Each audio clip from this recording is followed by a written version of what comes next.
Sorry, being late. My calendars aren't syncing. All right. So we're good to go. If I guess Mr. Merville, if you want to call the meeting to order. Sure, I will. I thought John was going to be part of this. He is not going to attend this meeting. No. Okay. Did you say earlier he was though, when we spoke a few days? No, he declined it. I gotcha. Okay. Interesting. All righty. Okay, yes, greetings, everybody. It is July the 7th, and we're having a CEPD workshop regarding the 22-23 budget. Present is Treasurer Dick Pyle, Linda Laird, Bob Walter, CEPD host, co-host. I assume that's James? No, that's a second computer on my desk just in case my computer goes out like it did a few meetings ago. And our accounting firm representative, Jason Smith, correct? Yes, sir. Yes, and what I'd like to do is turn over the controls to our treasurer, Richard Pyle. Is that okay, Dick? Yeah, I'm going to turn it over to Daniel right away. Good, okay. So I'll just be here and make sure certain people don't talk too much. That would be me. And other people don't talk enough. That would be Bob. I asked Daniel to, before we get into the presentation, to just update us on the staffing issues as well as the Great. Great. information from the state, from the county, so that we can start working on the allocations. Okay. Right. All right, so I'll tackle the first issue. Is I've been in contact both with reached out to Sebastian Inlet, James Gray, and just kind of discussed a little business back and forth of how they run things versus how we run things. I think, as per your suggestion at the previous meeting, Mr. Pyle, I think for the time being we can go forward with an additional full-time staff member, mainly directed towards administrative duties, but hopefully we can obtain someone that maybe has either a technical background or some additional skill set that we can leverage to improve the efficiency of the office. We've been working to develop a ad for Indeed and any of the other platforms. It's still under development right now. Additionally, our parking lot staff, each of them, I think the last of them leaves on August 11th as their last day. So if we're intending to restaff the parking lot, that's something that we also need to post pretty quickly so we can have some overlap to train them prior to the other staff's departure. So that's where we stand on that currently. Do you have any questions of that, or? James is staying on the payroll until what, the 24th of July? Yes, sir. And Jennifer is staying on the payroll to what date? I believe her 60-day date would have been August 10th. So as of August 11th, James will be gone, Jennifer will be gone, and we'll be hopefully hiring 1 or 2 parking lot attendants. Correct. Daniel, for all intents and purposes, though, both those individuals are gone from a supportive perspective, correct? I mean, Correct. physically they may be on payroll, but are they really getting it done? Correct. James is still helping me out with setting up meetings and some of this budgeting with advertising for newspapers and stuff. But for the most part, they're phasing out. And Jennifer is also Okay. offered if I do need her, I can call her. So she's available if needed. Right. So I guess the point I'm trying to make is this is something that needs to be done quickly, not waiting till August. I'm not implying that Dick is saying that. I'm just saying for my own purpose. Agreed. Hi. So Daniel was found through Indeed. We put an ad in Indeed, and that's how I was the one who sort of reeled him in, and we had the meeting. So I would get right to work on Indeed. I think, especially for what James was paid, we could really have, uh, I think it's a very well-paying job, to be candid. It's a very well-paying job if we want to keep the same numbers.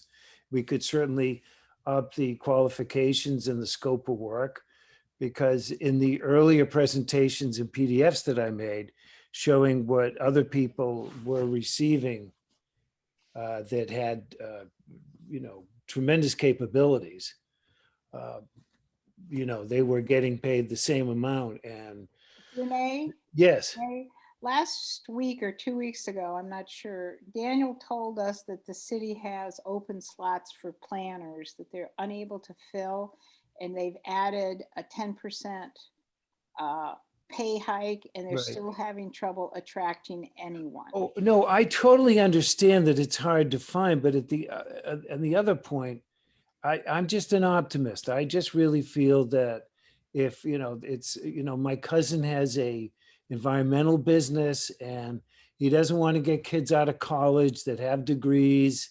He wants to someone experienced. It's very hard to get experienced people. I think we have a little flexibility. All I'm trying to say is that we're I think for the scope of work, we should just be optimistic, get the ads out there and see who responds. And Great. throw Right. caution and concern to the wind and just go there and start pressing some buttons. And also, we should spread the word around. Now, this was my idea. Now it could be, it could not be, but there might be people who actually live in Sanibel or Captiva who are retired but have tremendous qualifications and want to work again. I agree with you. That have I agree. tremendous Do you qualifications. want to put something in the local news? And, Well, yeah, I mean, and Daniel's think on that's a that. We great talked idea. about that. And that's the purpose of having this meeting, so we can all, okay, I mean, can you imagine, for example, Renee, yeah, Renee, Talking let's too much. yeah, I know, you're right, but the final sentence, I swear, the final sentence. Let's say we were looking for someone, it's just a good analogy is my point. We were looking for someone with accounting ability to handle that. And Dick Pyle is retired and says, I need to do something for 20 hours a week. That's my point. We don't know. at No this way, point, so- no way, I'm done. No, Well, but that's Renee, my to strengthen your point, the resort hired a director of human resources that was not really in human resources before, but he was a retired executive from a firm that lived in Sanibel, and it was just a win-win for everybody. Exactly. That's my point. We should really just look, like you said, Linda, put out a local ad. And as a matter of fact, let's ask the reporter to do a little story. Okay, well, right now, Dan has limited time because of what he's got to get done. Mhm. It's only him. So we have to keep it simple and not too complex, and he's got to go do it. So Right. I think your idea is great. Yeah. So Dan, Indeed ad, you just fill out the stuff. It's about 10 minutes, 15 minutes. You know what you want. Have you looked? Well, you were an applicant in Indeed. Just go to the other section where you're looking to hire people. It's the same amount of work. It's not hard. As a And- board, what Dan needs from us is the directive, right? Is the salary range the same? Are the positions titles the same? He needs all those governing. Yeah, Yeah. and then Dick, why don't you make Dick the guy who decides, what you want to pay him, or you just have a conversation when you're filling it out. Right. That's all. But the other thing is, I really like the idea of the reporter lady doing an article ASAP. We can, and put a little ad out or something like that, but it'd be a nice story. So anyway, so that would be my idea. But and Dan and I spoke about the Indeed thing. Like he said, he's doing the Indeed. So anyway, If now I so- intended to have our social media person Laura put out, Facebook and LinkedIn Great and all idea. that as Great well. So also next, probably in 2 weeks, if for the parking lot, we may want to consider temp employees or something if we need to, or getting, but we'll talk about that then, okay? Can I interject on the employees for the parking lot? Between all the people here that live on the kids that work at YOLO and who work part-time at the places, I can't imagine that just local, we can't find some people. Weren't you paying them $20 an hour or something? Yes. That's really good money for young kids to say, hold on, it'll be a few minutes. I mean, that's Bob probably has a good idea on how much you need to pay people. right. But I think $20 an hour for that job is good money. damn right it is.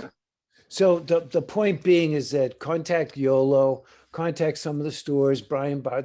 Sometimes they have people looking for, I don't know, again, put an ad out, and also, again, a story. Be specific on the hours and expectation too, because what you're going to find is if I'm a bartender at night, but I want to pick up some extra hours, this is a perfect job for me. I can do it from what, 10 to 5, 10 to 6 or something.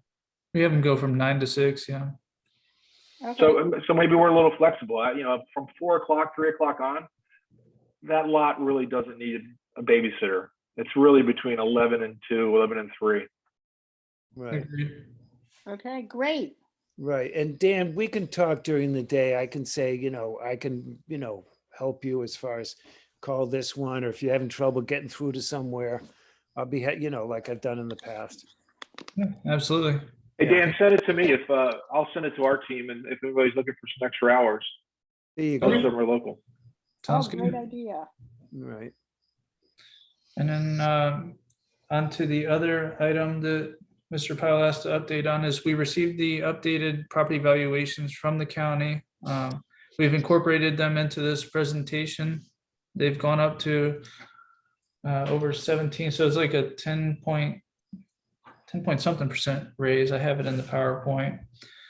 And so that'll be driving this discussion for the budgeting purposes. I've also begun to incorporate those into the apportionment process to update that, which the form that they provided me is quite a bit of work to integrate the tentative apportionment that we had previous to the document they wanted to format into. So I've been working on that. I've got that pretty well complete, but one of the discussions that I believe that we should vote on this special meeting we have on the July 25th is how much the CEPD is going to contribute from reserves to this project, so I can finalize that in. But if I can obtain a consensus from the board, tentatively through this, I can begin to prepare that work prior to the actual voting of it.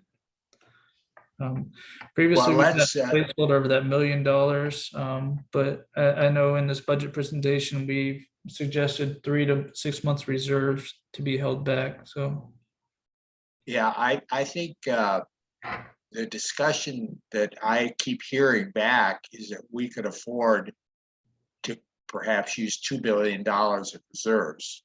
2 million. That's more than six months, but the point is that's money that we could give back to the property owners. What do we have total in reserves right now? 3, 4, 3, I believe. Yeah, Jason? just under 4. So it's call 2/3 of our reserves then? Yeah, Jason, what is the reserve number you're using?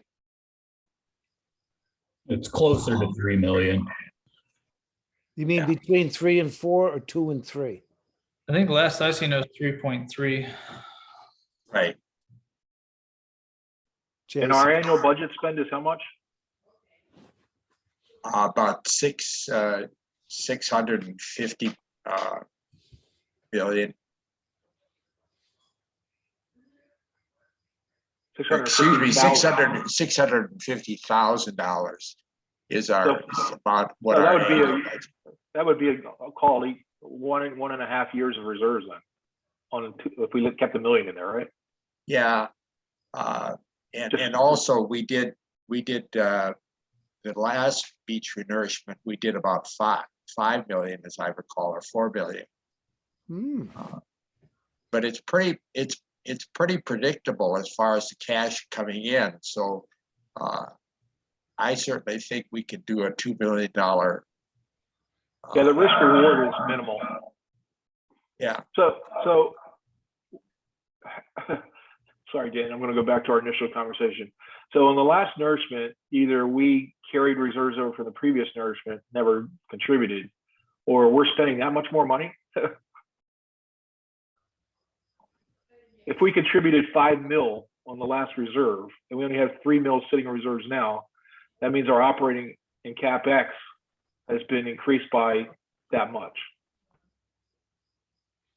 Yeah.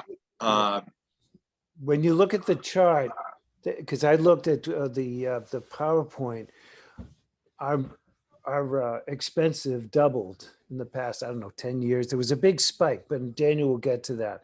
But I am a proponent to put in as much as the rest of the board is comfortable with. You know, I mean, if it's 2.5. I agree.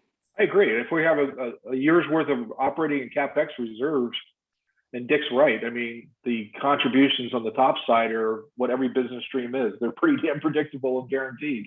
Right. So what would that be? Like, Dick, would 2.5 be a bit much, or would you be comfortable there? I would be comfortable with 2 million. All right, so let's all, you know, how's 2 million? Does that work for everybody? And you know, we can always increase that number if we decide in 3 years from now or 4 years from now we're running excess reserves. Exactly. Well, You that's exactly it. So just to make Dan's work easy, you know, there's no vote here, but Dan, I would bet $1 to a donut, it's going to be 2 million. Yeah, That That that's actually works out because that's the placeholder I have in there currently. So Yeah. that's I safe. support that. I support it too. Good. All Keep right. going, Dan. So we'll move into this budget presentation.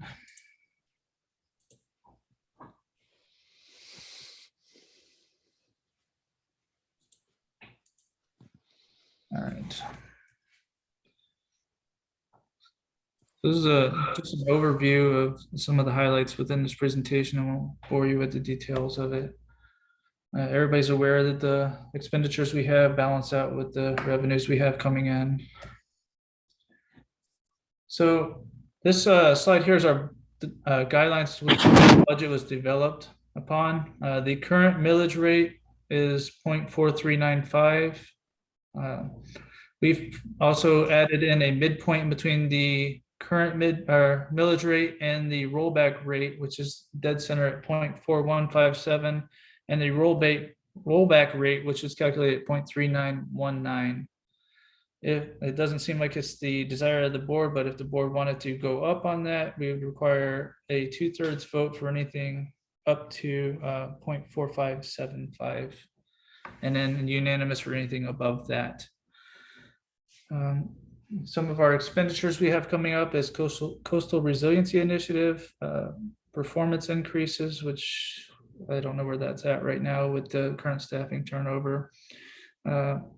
Jennifer had an initiative for strategic planning. She is incorporated, but it seems like that may be dying out a bit. Can I say something about strategic planning? Last I knew, for the past 20 years, the CEPD, from the Captivians that steered its courses, is considered by Aptum in many places to be a very fine, very intuitive and creative and successful organization. Why would we want someone to tell us how, you know, to conduct our you know, if it ain't broke, don't fix it.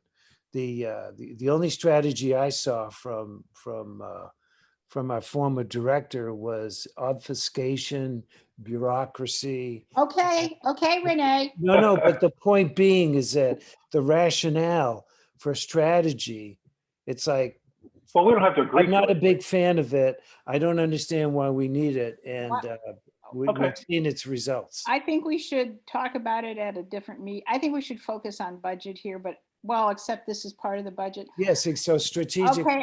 Okay, my view here is I am not a big proponent of this at this point in time. I do believe our island has strategic issues that we need right. to talk with the panel and perhaps South Seas and jointly come up with some. We need to do a little bit more there, but I do not see the need to hire a consultant to come in and do something.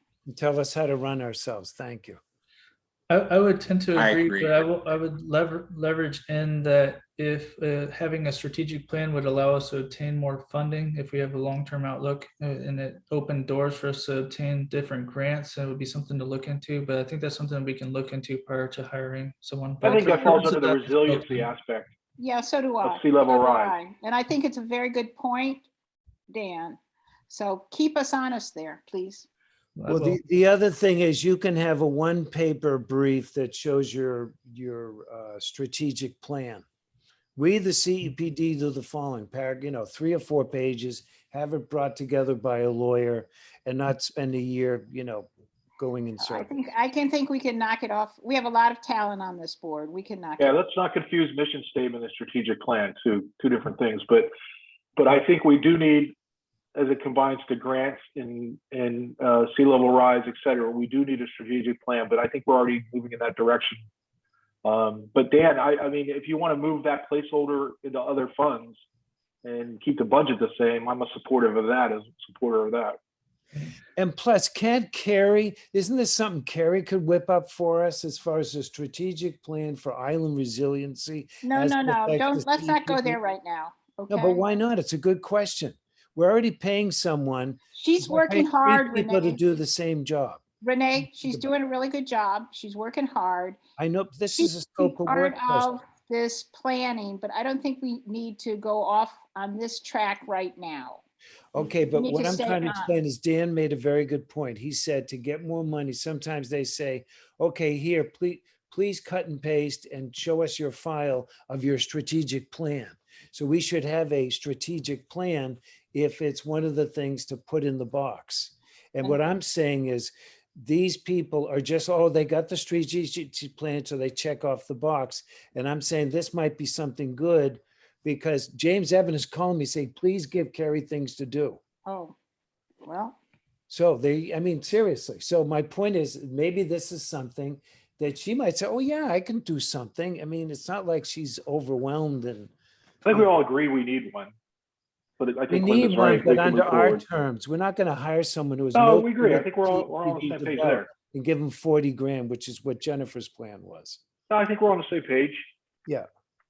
Yeah, Okay, but- I would agree also. And every grant proposal that we send out, I'm guessing one of the things they asked, one of the boxes that they'll ask us to check off is what is your strategic plan? Can you show us a 4-page strategic plan? Right, exactly. And so we should have that, and that should be something that Daniel and whoever we hire or whatever can help put it together with Carrie's help.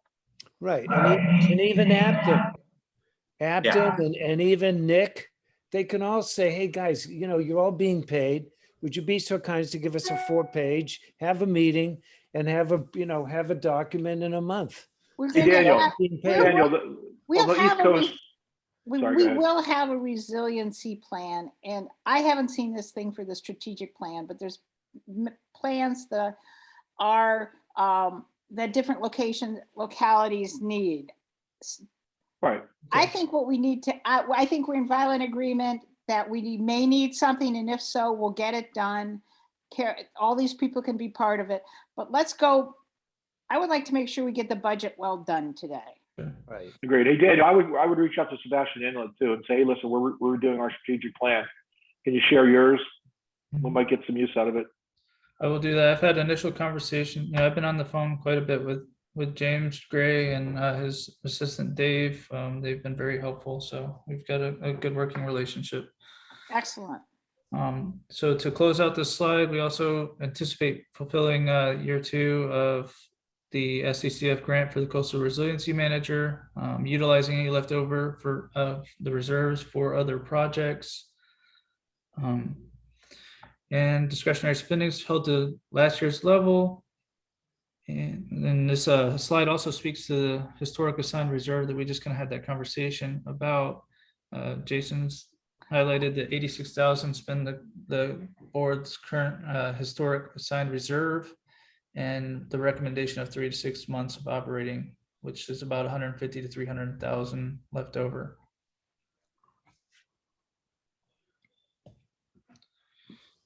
This just shows a pie graph of the incoming source of funds and then how are used. This is definitely a little skewed this year because of the renourishment project is so expensive compared to everything else that we do. And this is perhaps the most important slide in this whole presentation. Shows our current rate and the revenue that it would generate at the current millage rate, the rollback rate, which would generate the same revenue that last year, and the difference between them. We would increase our budget by 41,000, just over 41,000 if we went to this proposed midpoint. If we stayed the same, we would increase our budget by 82,000. And if we did up to what would require a unanimous vote, it would increase the budget by over 100,000, which again, it's not really what I'm getting a sense of what the board's intending to do. And Treasurer Pyle has made the recommendation to go with the rollback rate. So I'd like to support that also. Is there any other comments on this slide? I'm good with that. So, Yeah. sure, the rollback rate gives us the same budget in dollars that we currently have. Is that what I'm hearing? Yes, correct. Correct. And we're expecting our expenses to come down because changes in the staffing profile, correct? Right. I estimated those expenses prior to the changes. I would expect that number to go down after we get a finalized number on what wages are planned going forward. I was using the current year wages, which are higher. But I didn't understand that. But as we budget in for 2023 fiscal, I mean, I would not decrease that number because that's what we want to do. I mean, I would work toward that operating goal, but I wouldn't decrease it. Right. So the revenue would stay the same with the rollback rate. I'm just saying, I think that the amount of actual expenses will be lower due to having less staff going forward. Got it. If we keep the same budget and we don't spend as much, we can roll the What was our, leftovers into a project reserve fund. what do we think we spent this year in without the without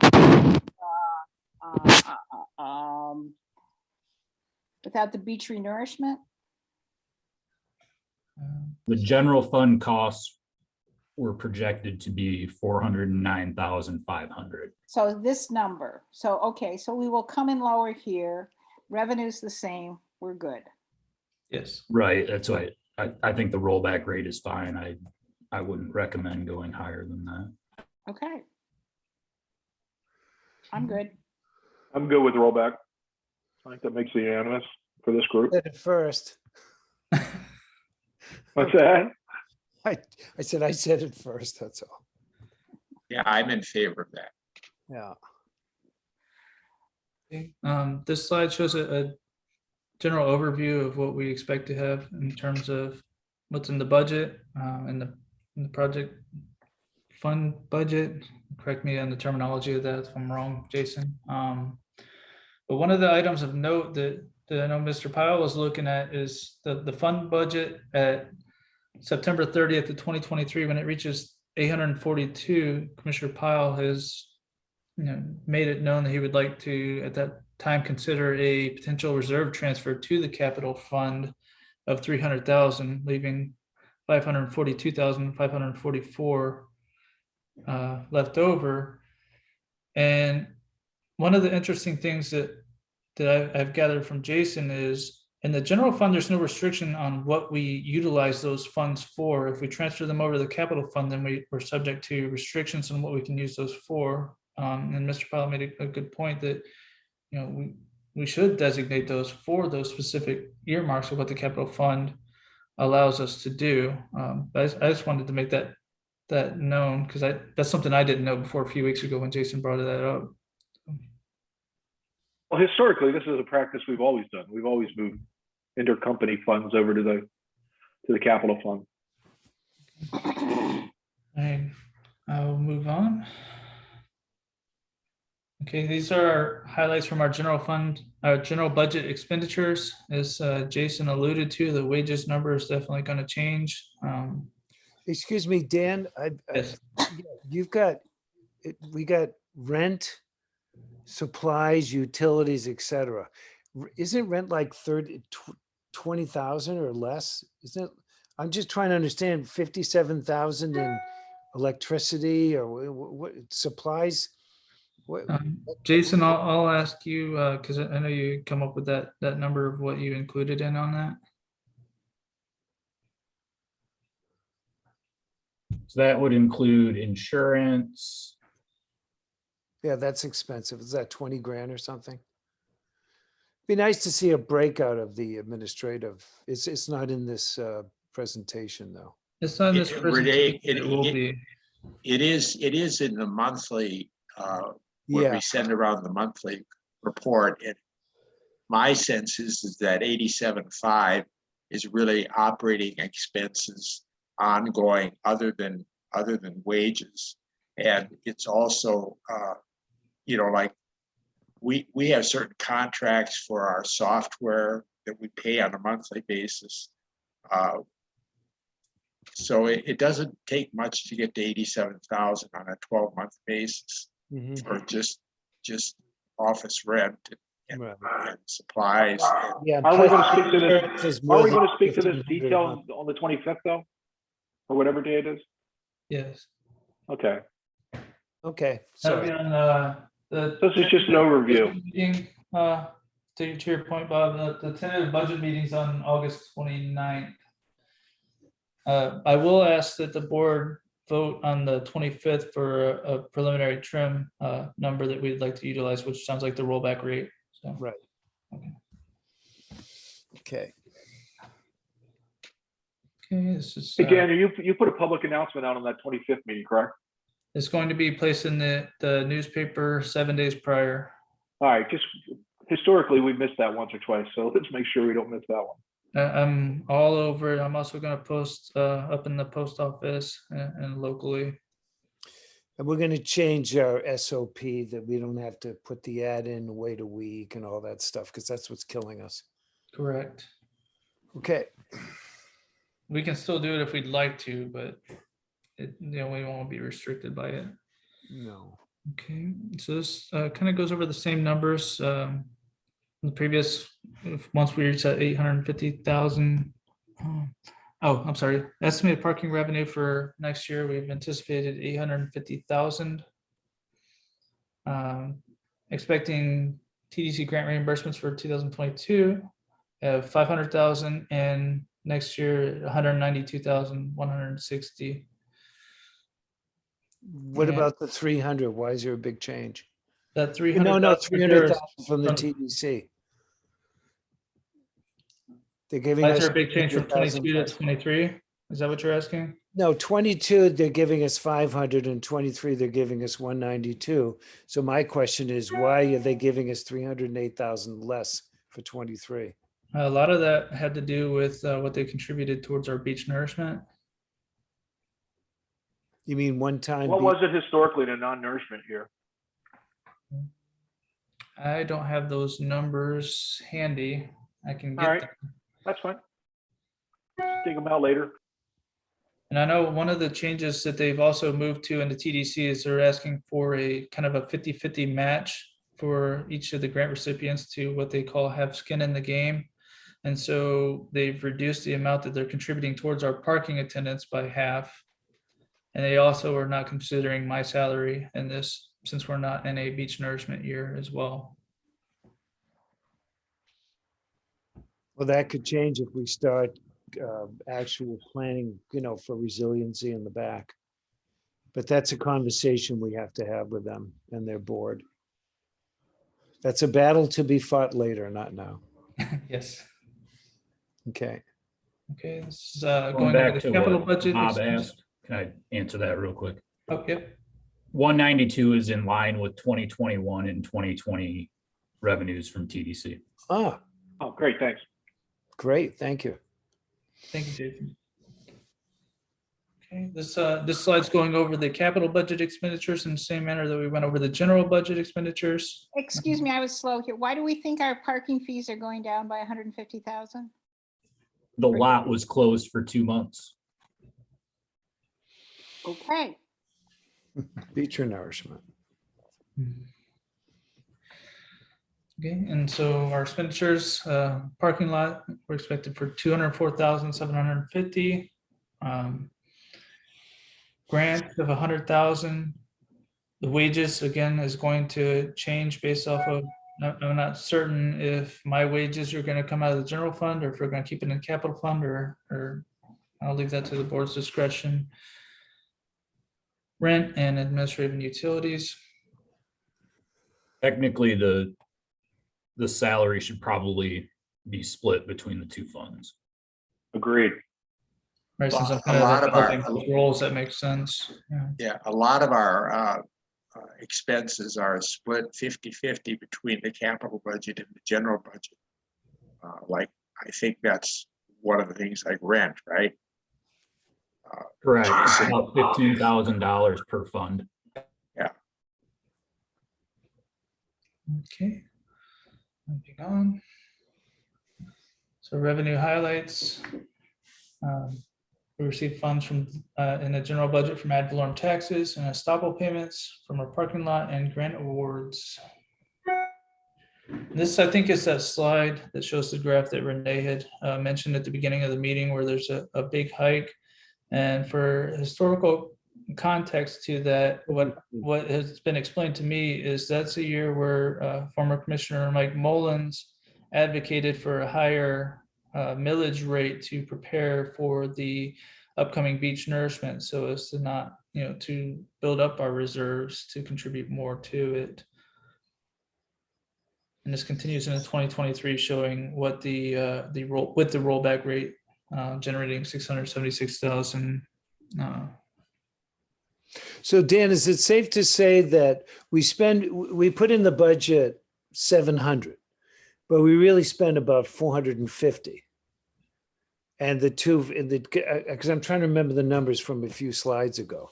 Because what you say, so with former Commissioner Mullins putting in a bigger number, we were just putting into the kitty, so to speak, or the piggy bank, 300,000 extra per year. We're giving back 2 mil. Yeah, Right. Okay, I got it. I got it. Yeah. Now I understand. So it's Yeah. not like with the admin expense, the Yeah. general budget went up in cost. It's just the more we took to put for the savings for the beach renourishment. And we're Got it. paying a dividend. Yes, big, yeah. huge. well, what we did was, what Mike wanted to do was to be more aggressive about building up the reserve after, we had to pay 4 or 5 million from reserves to cover Right. the last renourishment because we didn't get anything from Corps of Engineers. Right. And so his idea was, let's run a higher revenue budget. Let's get the millage rate up, which if you show the millage rate on this chart, I don't know if you have that available. There it is. You could see we went from like 29 mils, 27, 28 mils up to 42. And we're at about 43 now. And this next year, we're going to be at about 39. So that, I think, accomplished his concern, took care of his concern about the reserves. We now are generating reserves that are sufficient so that we shouldn't have a problem. That's my interpretation. Yeah, Right. that's Is there correct. another view that we should be continuing to pump up our reserves so that for the next renourishment, we're in good shape? Is there another avenue you said, Linda? Excuse me. Well, I is think, there Linda, another in 2018, we were playing catch up at that point. Okay. So if we Does any- continue with the pattern as it is over the next 9 years, I think we'll be okay, no? With our expenses going down in this upcoming year, if we generate the same amount of money with the lower millage rate, then we'll still contribute the same amount to our reserve fund at the end of the year. Correct me if I'm wrong, Jason, but that's my interpretation of it. Thanks to a hot property market. Yeah, that's correct. With the rollback rate, it will generate about 675,000 of revenue. That would cover almost 2 years of general fund expenses. So yeah, it leaves almost half available for future projects. One of those projects that we agreed to a year ago was Carrie's position, that's one thing we're going to do. And if there are other opportunities out there for us to meaningfully spend, say, $100,000, we can afford to do that. But I don't know, Daniel, if staff wants to and Carrie want to look at new opportunities, or if we're presented. Does somebody ever come to us like the county and say, we'd love to have you do this project? We'd like to have. Dick, we're going to be coming up with opportunities to spend. Hopefully, Dan et al. Are working on one grant proposal right now with the legislature, but they like it that we only put in for half. And so we put in for half of what the current estimate of $500,000. Now I hope we bring down this Aptum proposal from $500,000, but there are going to be expenses, I believe. You agree, Dan? I agree. We are working, as Linda said, to those appropriation grants that Nick brought to our attention a couple meetings ago to submit for a 50-50 match of Aptum's phase 2 proposal. And that's due by the 15th, so it's in the works right now. That's great. And I think that was always the intention of raising, when we raised the millage rate, was to be able to fund these various proposals. We could maintain the reserve levels, whatever. So Okay. I'm very pleased with the direction of the budgeting process. Okay, Dan? All right, so this is just kind of an overview of the parking lot performance over the past few years. You can see the various dips from say last year in October and November, when the parking lot was completely closed in October and closed for most of the month in November. It's the number of tickets sold and the revenues that is generated in accordance with those. So we're maximizing revenues, but having fewer people. Is that right? Oh, I'm sorry. So you're saying we're selling So less tickets, but increasing more revenue? Yeah, we're selling significantly fewer tickets, but we've increased the revenue. I think that's fair to say.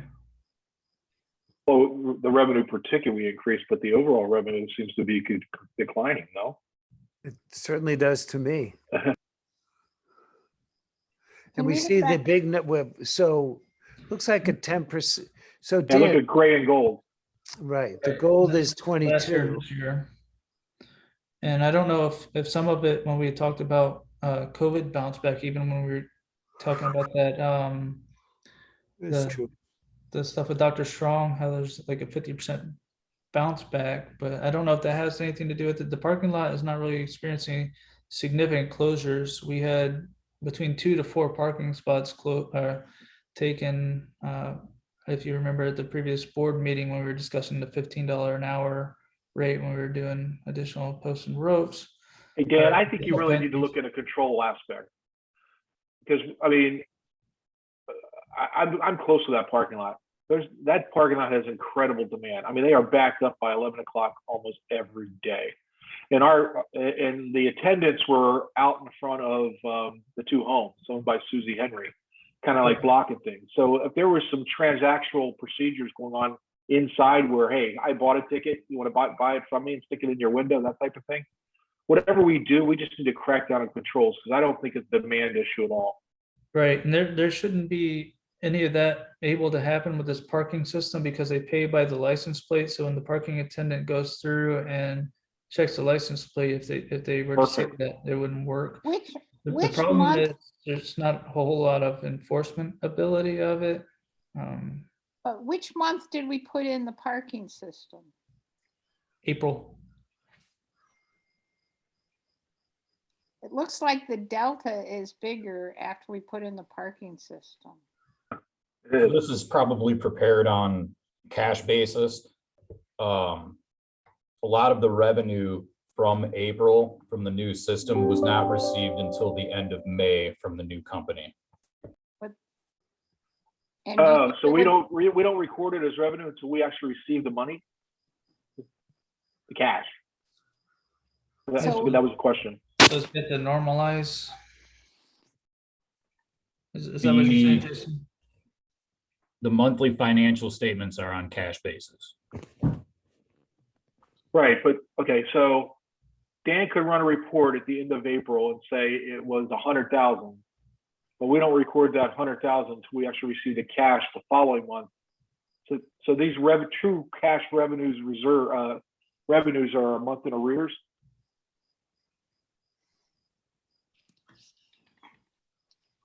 Once the new system was in place, prior to that, all of the revenue was coming in basically the day after the credit card funds would be received. Oh, the day after, I'm sorry. Oh, okay. What's the Well, fee under for the new last company, system, Dan? when people could go up to the machine and put their credit card in, it was like a 2 or 3 day delay. Okay, Now Park Mobile sends one deposit the following month. following month, okay. So Dan, what's Park Mobile's fee compared to the other fee in the previous company?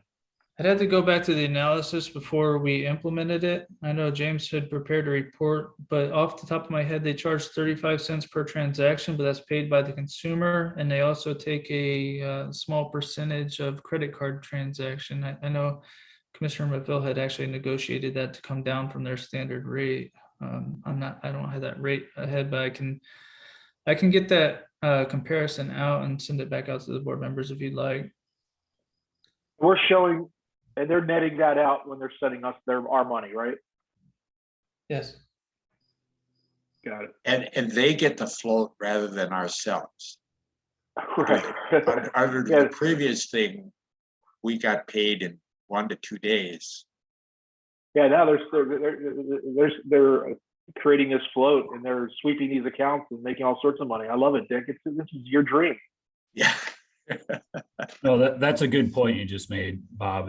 Under the last system, it went through as 2 transactions. So if someone went and paid $40 to park for the day, there would be a $40 revenue, and then there would be, a $2 credit card expense or whatever the fee was.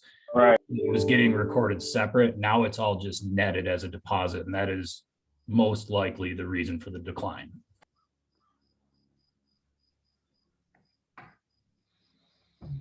Huh? 1 point for Bob. Just a Renee. minute. Tell me again why you think we declined? It's probably not an actual decline. It's just that the revenue and expenses were separated prior to the new system. The old system grossed revenues, the new system nets revenues. Ah. Can we prove that? Don't you have a ticket? Didn't you have a ticket chart up here on the presentation? Yeah. So Yeah, go back number to of the tickets, that's the parking. That's a better idea of showing what the activity was. Right. So this says that we have a little decline in demand, call it 5%. I don't know what the numbers off the top of my head, but I really believe that could be control. But we were short 4 spaces, don't forget, because of the ropes and poles. Oh, that's 10% of the lot. Well, there's 5% there. So Right. maybe there's Easily. more, you take out the 10. And the other item that we Oh, you're right. instituted upon the onset of Park Mobile was we added that $15 1 hour option. And just looking at the numbers, that when they do that 1 hour, they don't ever re-up for that second hour. So before, if someone wanted to go there for 30 minutes to see the sunset, they would pay for 2 hours at $25, and now they're paying for 1 hour for $15. I think they're paying for 1 hour, but staying for 2. That's the point I'm trying to make. Oh. I would probably agree with that. That's what I would do.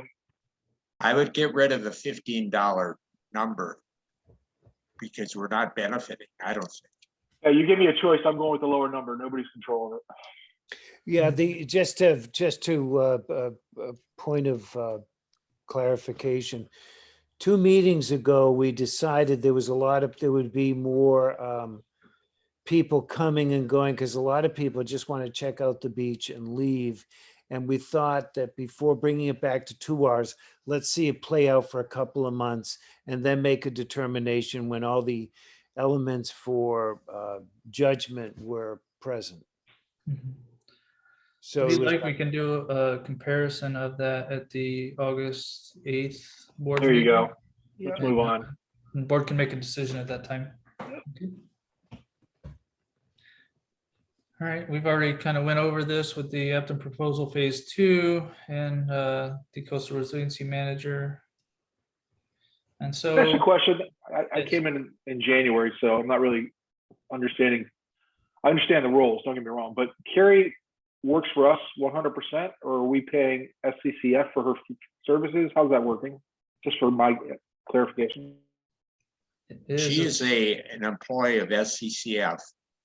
And we send money to SCCF that they use to cover her. Supplemental salary. Yeah, but she is an SCCF employee, not a CEPD employee. Got it. Thanks. And I think, Bob, I expect her to at least work 50% for us, if not more. But she's working totally on this coastal resiliency. right.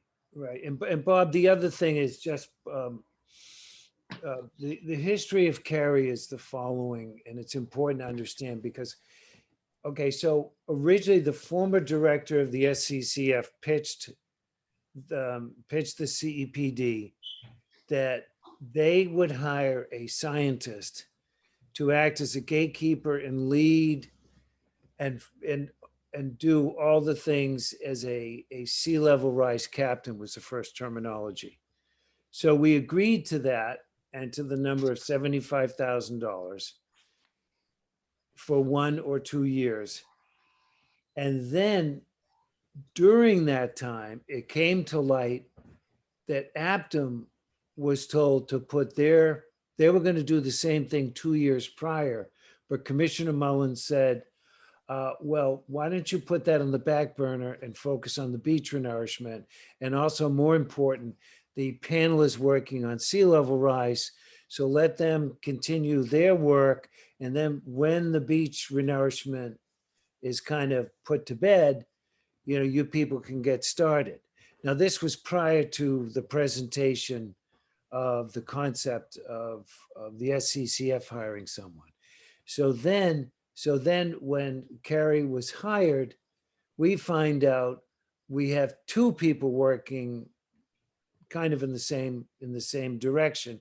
And now we have 3 organizations working in the same direction. So in retrospect, if Aptum, if I was made known that Aptum was already going to make a presentation and they were working on it, et cetera, then maybe we wouldn't have gone ahead with SCCF because we already had a situation in the waiting and it wasn't made, no one was made aware of it until after the fact. So it's kind of, first it was Carrie and then we turned out we have Aptum and now we have Bazaga, So anyway, so the answer is Carrie is received $75,000 and we were told at the beginning that her focus would be getting a plan together, help find funding, and just be the person that would work 5 days, full time on island resiliency. At first for Captiva, but then there would be some Sanibel aspects. Got it. So I Okay. think the question to ask is, what are they paying her? And are they paying her 150 a year? Are they paying her 100 a year? I think it's a fair question, but there's no, Dick, you would know. Yeah, Renee, we've been through all of this. Carrie was hired as the central captain. Right, Anything that had to do with sea level rise right. on the 2 islands. she would be the go-to person Right. to coordinate all of this. And what we committed to was we would give SCCF $150,000 over 2 years to pay for Carrie. And frankly, I think she's done a very good job of increasing the visibility of the effort on the islands. I think she's a great asset, and I think actually Linda's going to use her as her number 2 and get 100% out of Well, her. and So there's no complaints And- on my part. I just wanted to explain that we have 3 entities, and at the outset, we had just Carrie being offered. Yeah, but we're doing Aptum. Aptum is doing something different. She's coordinating with Aptum Right. for what the panel has been doing. That's my understanding. Linda, you may be correct. And with, my view is Carrie is really coming on and becoming quite an asset and very valuable to us. great. That's where I am. When is our 2 years, second year up? May of next year, give or take, I think. Because I agree 100% with Linda. The last thing I'd want to do is wait till the end of that and FCCF say, by the way, we're going to use it for something else. We're not going to do this anymore. So we might want to start those conversations sooner than later. Well, Okay. the other thing is I would also try to, and Dan said, I asked Dan, how has Kerry been in raising money? Because, when you hire someone, the goal is also that they can raise enough money to cover the cost. And that's also true with Aptum, and that's also true with our lobbyists. That if you give them X, they should at least deliver Y, which is greater than X. Here's Well, I my- think we're doing it a little bit differently. We've got the money. We just need the project. We're certainly getting off a topic. Can we move on? Yeah, sure. Okay. But anyway, This is the summary slide. It just kind of goes over that. It was an Excel spreadsheet slide, and it reiterates what sustaining the millage rate will do, going to the midpoint, and what the board seems to be desiring to do, which is the rollback rate. absolutely. And just a couple of notes on the capital budget side. We have a loan payment of $191,000 and some change due on November 1st, and then a $2.6 million payment due on May 1st of next year. So in the next 8 months, we're going to have, call it $2.9 million, 2.8 in loan payments. Are the reserves going to cover that? I was just. Yes, we have cash that we borrow. We issued bonds, Right. and that cash from the issuance of the bonds is going to go to make these loan payments. Got it. So they're not the reserves. That's cash from the bond issue. Right. And Dick, Right. are we The cost of getting, those bonds is getting going to double. interest on the bonds right Well, now? the cost of the bonds, we lucked out because we timed it in such a way that our borrowing cost is less than 3%. That's what I was saying. So the cost of that bond is going to double probably. Can I make a Well, comment on that? no, because Ms. Pyle? it's fixed. The Oh, rate okay. is fixed over 7 years. Oh, got it. So Sorry, Dick, Jason, go ahead. I'm sorry, I don't remember. What is the rate of return on the money that we've borrowed currently that we're holding? It's in the form of a bond that we're gaining interest? Okay, 18 million was borrowed on the loan. Correct. The total project exceeded 19 million. That has all been spent. Okay, so the money borrowed has already been paid to the various vendors that, with their bills. Right. Correct.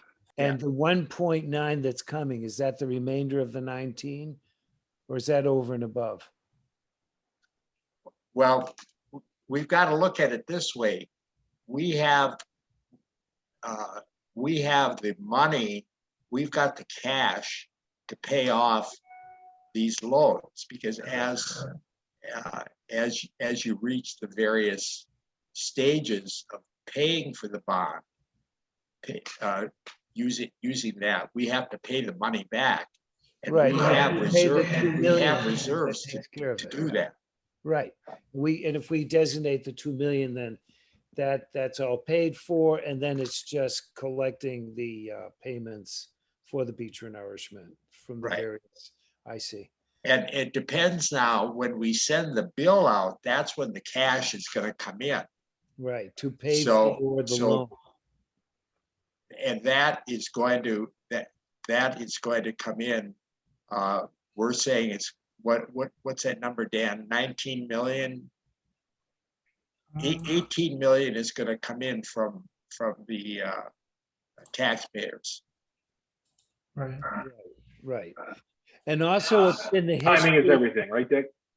Yes, well, the history has been, to the best of my knowledge, and I don't know if it's changed in the past 10 years, where half was paid right with one check and the other half of the people pay over time. right. So, right, so it's still the same, so you can sort of forecast in that direction still. Yeah, Yeah. you can't, but with interest rates as low as they are, taxpayers are going to decide whether or not, do they want to pay this off right away, or do they want to hold back and pay off slower because the cost of the bond was only 3%. Right. Cool. Okay. So the point is, we've got to make sure, as Dan pointed out, we've got a payment in November and one in May. It's about $3 million, and we should have collected that, at least that amount, from taxpayers. Mhm. Okay. Was anybody on the board during the last assessment when it was first issued? I'm curious as to how many people paid their full assessment up front. I think Renee mentioned it was 50-50.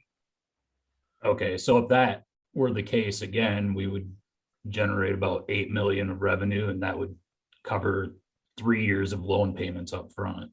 Mhm. Right. And in the meantime, now that interest rates have gone up, that cash that we're going to be holding to pay off those bonds, that cash now can earn a little something. A year ago, it was earning Yeah, nothing. that's where I was leading to. That's what I Yeah. was asking, Dick. I So think Yeah. we're what's all the best rates wondering, we can get right now? Yeah, wondering how you're gonna do this, Richard. CDs are actually something to think about now. well, yeah, interest rates are high enough now. And when a couple of years ago, we did buy some treasury bills, and we were getting 4% and 5%, whatever.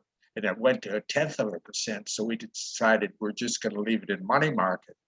And now the rates have gone back up again. And so we're going to take, when that cash comes in, and we'll work with Jason and with our bond counsel to put that money to work so that it's earning a little bit more than just passbook savings.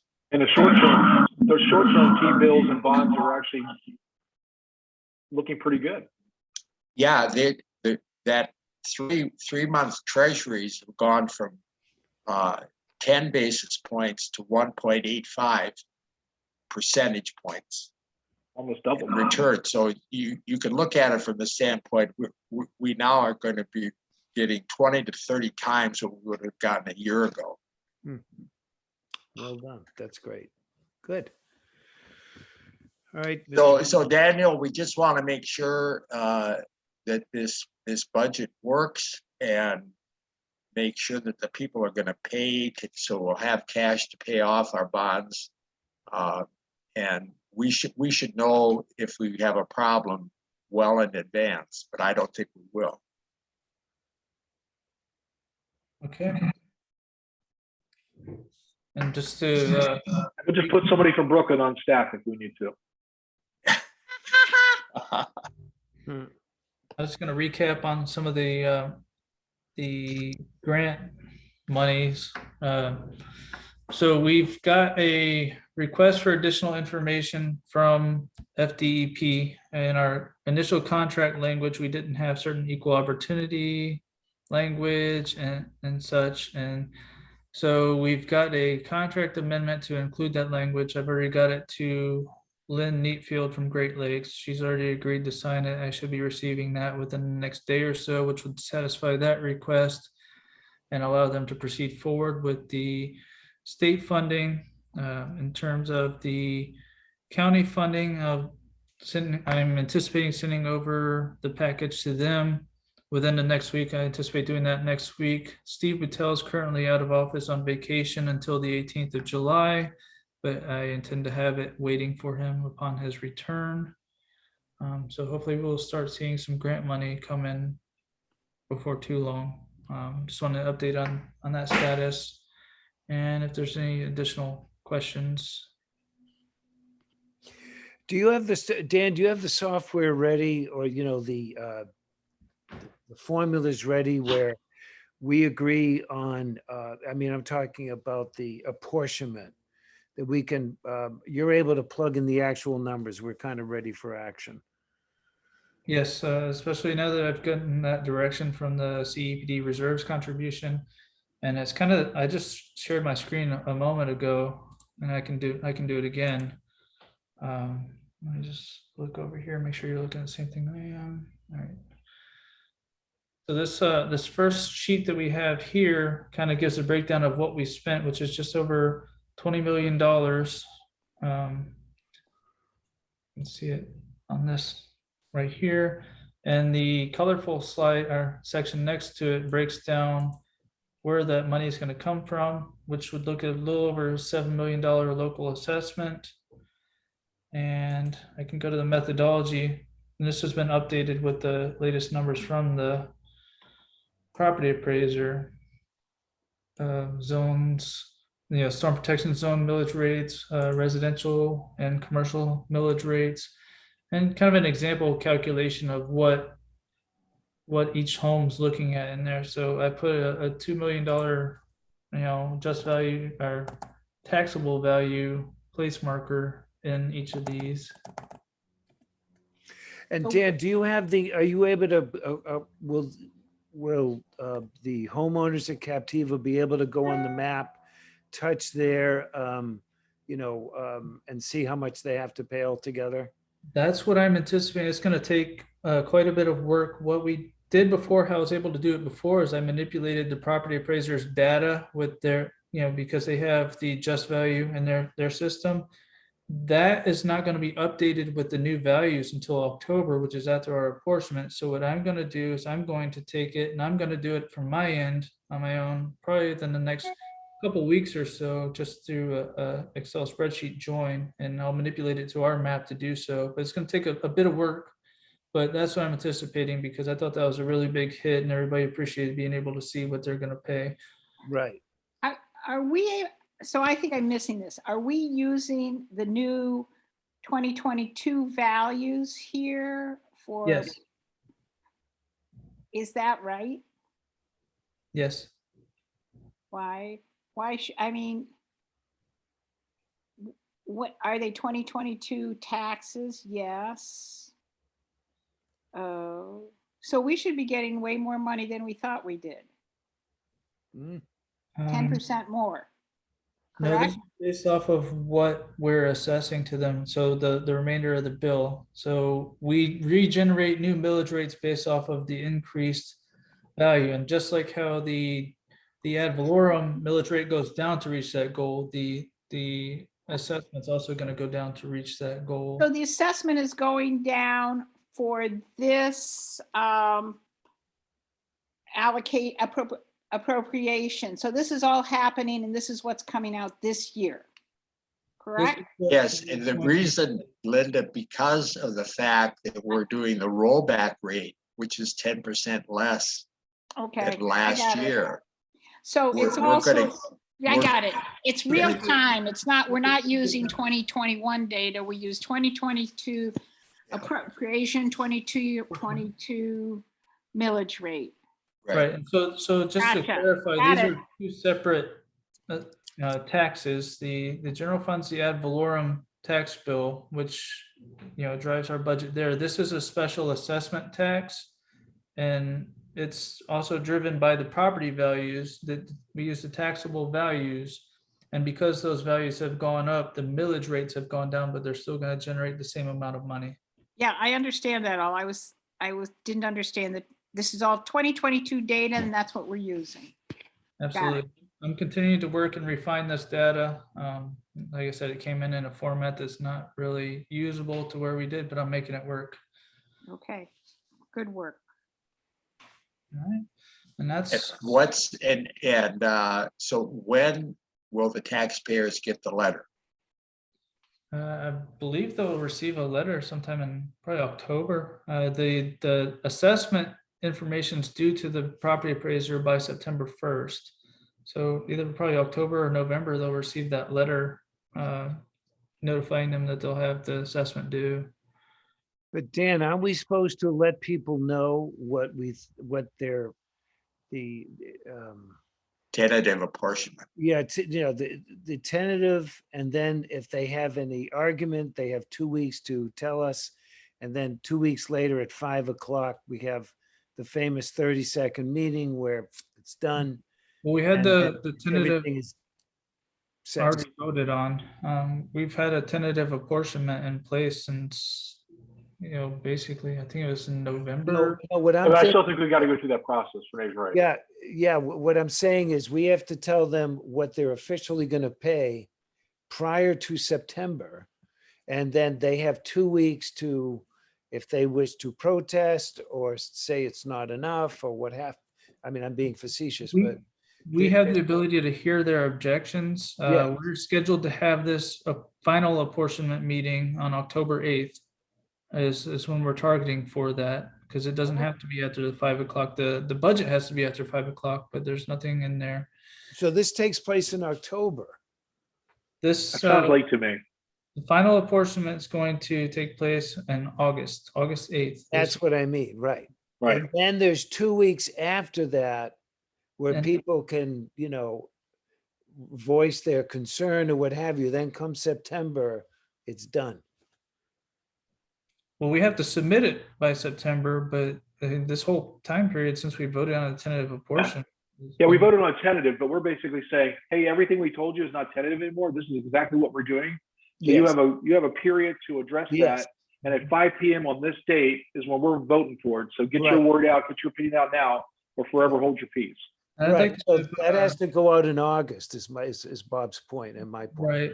So I'd like to do a workshop with you all, maybe July 28th would work, unless you'd rather do it on July 8th or July 21st, I think is a Thursday as well. So 2 weeks from now or 3 weeks from now, I'd like to do a workshop with these numbers to kind of. I think the sooner the better, and then, I mean, that's my opinion. But does it have to go out via snail mail? That is something, I'm not seeing anything in the legislation that requires us to do additional mailings. I've reached out to Ralph for a direct answer on that, Okay. and I keep getting quotes from our enabling legislation. Bob, you were around 10 years ago. Do you remember? No, I wasn't around. When I first got on the board in late 13, we'd already gone through most That's of right. It this. was already after, it was after the fact. All right. So My interpretation you is. know who would know is Mike Mullins. True. Just call Mike, Dan. He'll take your call. I would definitely like to talk to Mike, but I'd also get our legal opinion from our attorney too. Good man, Yeah. Dan. Obviously, Good obviously. job. But at least Mike will tell you for sure. Yeah, we did. He's got a memory of an elephant when it comes to that stuff. Executive 101, cover your behind. Right. Okay. So, just to recap and everything, so the board's leaning towards the rollback rate. We'll look to do a local newspaper ad for the open positions, also filing it with Indeed. And we're looking towards a $2 million contribution towards the project. right. And Dan, also not just put an ad in the local paper because no one's going to read the ad. Get them to do a story. And if they say no, call me. Okay.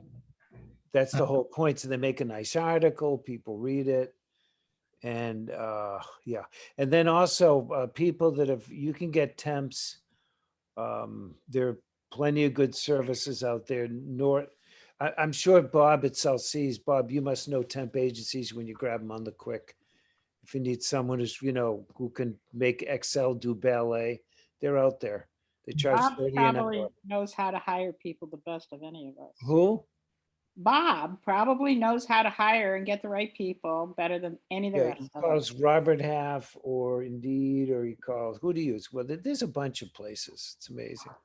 Yeah, but okay, great, great. All right, so is it up to me to no, yes, Linda, you have the floor. Question, were you able to review this at all with the chairman before, and did he have any comments?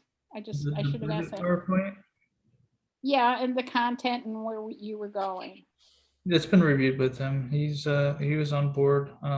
Okay, good. I just want to make a final comment. I wasn't at the last workshop, but Dick, I want to thank you. I heard that you made a statement. The purpose of these workshops, since we want to respect sunshine, is to air out things that are on our mind, to communicate with each other. And I'm glad you made that a very big point, and I salute you for that. Thank you. Mhm. So I think I'm Renee, I appreciate you too. And all I can say is when I think you're going down someplace you might get in trouble for, I'm going to stop you. I'm going to try to people have been stop trying to you. do that for 22 years. I'm going to try because One long I cattle really prod. appreciate what you bring to us Yeah, and to this everything. So Daniel, the next thing we're gonna get is an email from you telling us to set aside a certain date and time for a workshop on grants, yeah, that too. and also to talk about when the notices are going out. Yep. I would do the next 2 weeks on those, you know, pick the one for the apportionment and pick one for the grants. I mean, that's my personal take. I'm gonna be traveling until August 8th. And okay. Are And you accessible to a computer, Dick, where you can at least, you know, chime in? Domestically, until let's see, until July 24th. Right, And then from July 24th to August 8th, I will be right. And in Italy. Dan, who's going to be here for our official meeting the 25th? I mean, I'm flying in. Bob, you're here? And the I plan chairman. on it. Yep. Okay. okay. And I mean, because we can't afford the chairman suddenly telling us last second he's not coming, because, He's whatever scheduled reason. to be back in town on the 16th. So. Okay. okay, well, if not, tell me ahead of time. And as I said, I just have a lot of things to do to come because I rent out my house. And so Understood. it's not I get to go home, I get to go someplace else. Well, Bob will put you up at South Seas. You I kidding? was Yeah, just yeah, gonna yeah. say that. Bob will take care of that. I got one hell of a rate for the CEPD. Or you can stay at my place. Yeah, We got and then we can bedrooms. talk about CEPD business. No, you Night can and look at day. the modern art. Are you kidding? You can see Yeah. my collections I'd of love to see books it. and my Um, opera collection, my comic book collection. I would like to throw one Bible. caveat out there about the apportionment meeting. I think that the 18th, the workshop, the apportionment workshop, I think the 18th is probably the absolute earliest I can probably have it, but let me make sure that I have it. And, you know, if you'll allow me the flexibility, if I need to postpone that to the 25th. Do you want to do grants first or do nothing? Because there's not enough time and you're busy. I can do whatever the board wishes. Yeah, but what's best for you? You know, you're the captain with the wheel. You know, you got to tell us if, well, you know, I only have so much gas, or you know, don't let us step in front of you. So I'll say, how about in 2 weeks, we'll talk about grants, and 3 weeks, we'll talk about apportionment. Okay. Okay, and then Middle. yeah, and then I guess the other thing is, I notice you're talking a lot with Sebastian Inlet. You're getting a lot of good input, and we spoke, and you said that Chairman Silva didn't want you to go there to pay a visit. Has that attitude changed? I've not reapproached him with that sense. I had talked with James a bit, James Gray from Sebastian Inlet, and he actually was throwing over the notion of taking a visit over here. Well, So that, Yeah, it's just that for the rest of the commissioners, I think there's just a misunderstanding with our chairman. That perhaps he was advised by our former director, it wasn't a good idea for whatever reason. And he didn't remember that he thought it was a good idea. So when there was a couple of weeks ago, Dan was told it wasn't a good idea, and we're all head scratching. What do you mean it's not a good idea? And there's nothing So- wrong with education. Yeah, exactly. And I think it was just maybe some bad advice by a former director that John was swayed in a way. just keep That- moving, my keep point- Moving on. moving, keep No, moving. no, I'm not saying that point, but what the point I'm trying to bring out is I think we all have to stay on top of our chairman to remember what he's, what he approves and thinks is a good idea, so that Dan doesn't get tossed in both directions. I think we owe it to ourselves and to our chairman to work as a team. And when things aren't working as a team, we have our responsibilities, just like you trying to filter me, which I respect. At the same time, I'm not the only one that needs.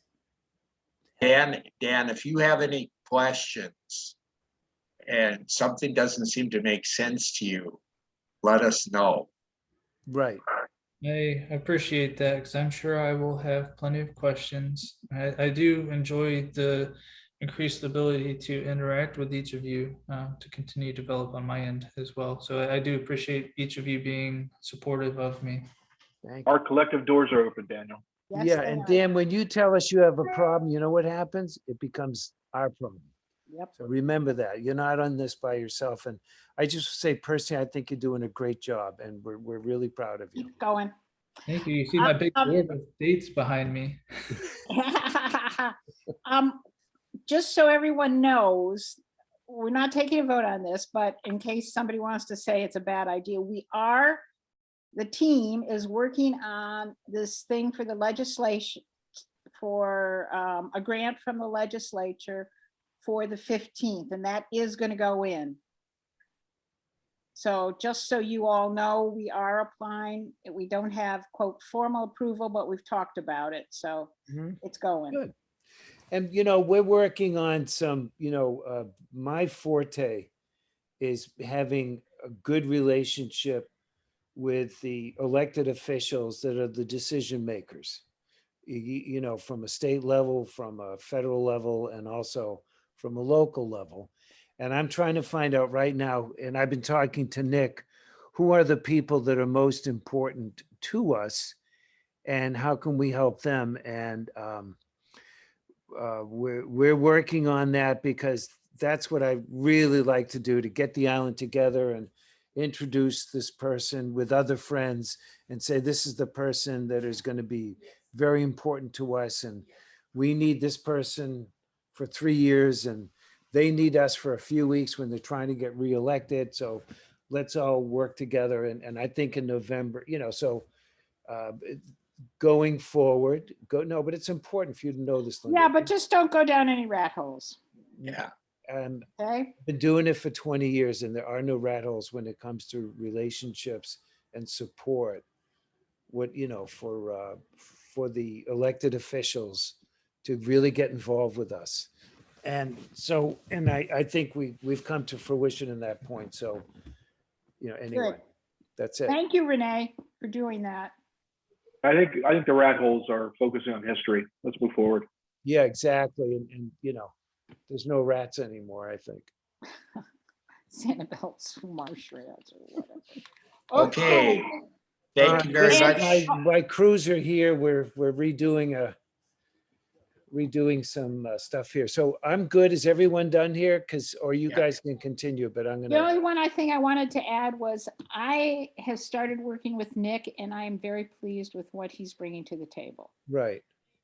Good, great. And Nick and I are working on who are the politicians we really want to get involved with and me to do what I just mentioned Mhm. and with other people on this island. Without mentioning names or going forward until it's official. Great call, everyone. Thank you. all. Mr. Great Pyle, job, budget people. Great job. Bye. Thanks, Okay. Jason.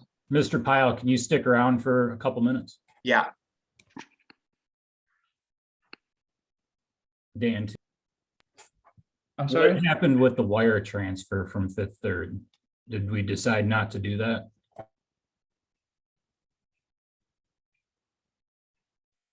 uh.